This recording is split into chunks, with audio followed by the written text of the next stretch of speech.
welcome to the news that had you talking for the days of September 5, 6, 7, and beyond. The news that had you talking is brought to you by the voice of Nessa. I'm Nessa, and here's what might have had you talking this week. St. Catherine man shoots his 2-year-old daughter and then himself. More details have emerged about an attempted murder-suicide in Bellis Gate, St. Catherine on the morning of Thursday, September 8. In an unfortunate incident, 45-year-old Cleon Black, a former security guard, reportedly shot his 2-year-old daughter before turning the gun on himself during a police manhunt. Mr. Black was found dead Thursday morning from what appears to be self-inflicted bullet wounds to the chest, while his daughter was found with a bullet wound to the abdomen. She has been hospitalized in serious condition.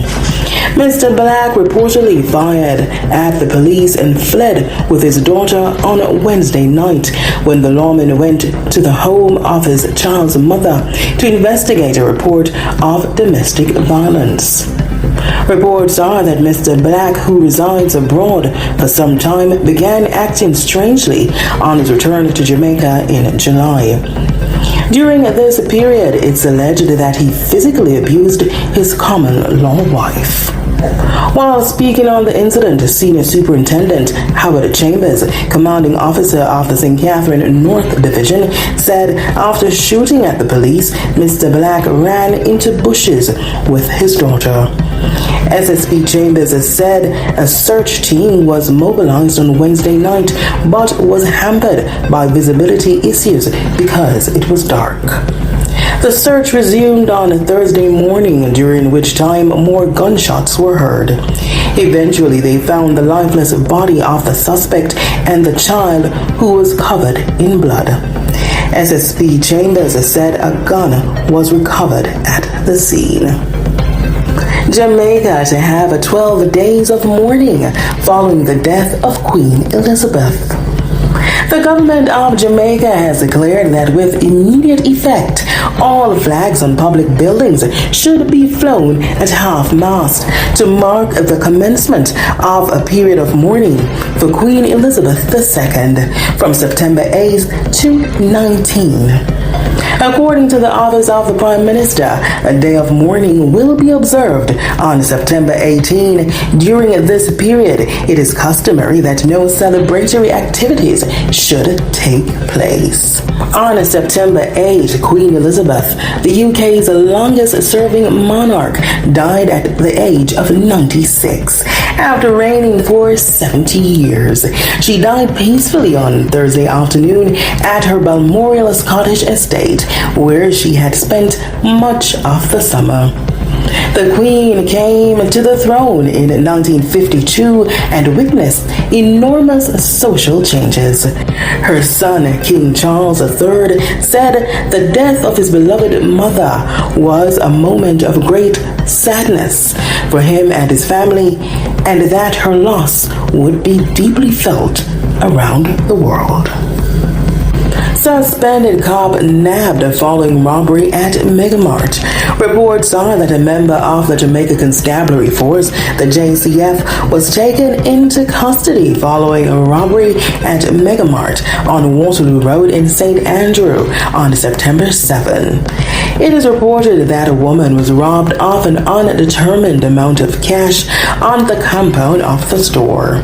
The police were alerted and the suspects intersected in a police dragnet in downtown Kingston. It was then discovered that one of the suspects is a member of the JCF who is on suspension. Man who threatened to abduct women and girls in Manchester captured. The police have held the man who was seen in a now viral video threatening to abduct girls and women in Mandeville, Manchester.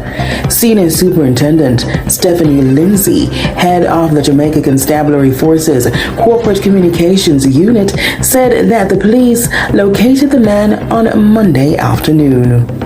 She said he is being interviewed so the police can get a little more insight as to who this individual is.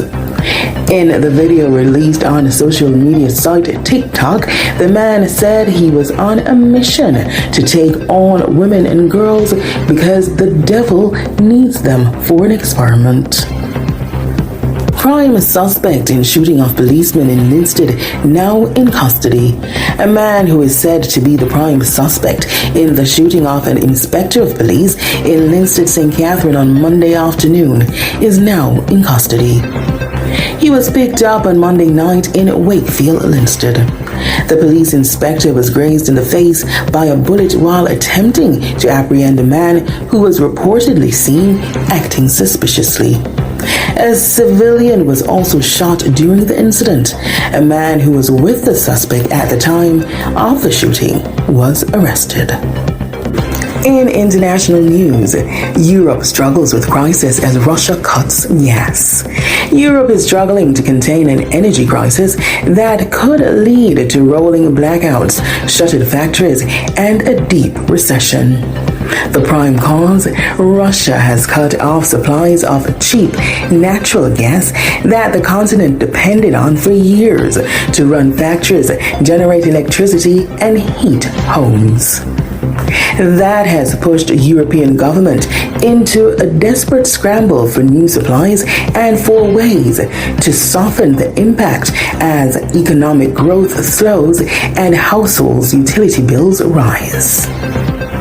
The crisis deepened when Russia's state-owned exporter, Gazprom, said the main pipeline carrying gas to Germany would stay closed, blaming an oil leak and claiming the problem could not be fixed because of sanctions barring many dealings with Russia. European officials say it's energy blackmail aimed at pressuring and dividing the European Union as it supports Ukraine's against Russia's invasion.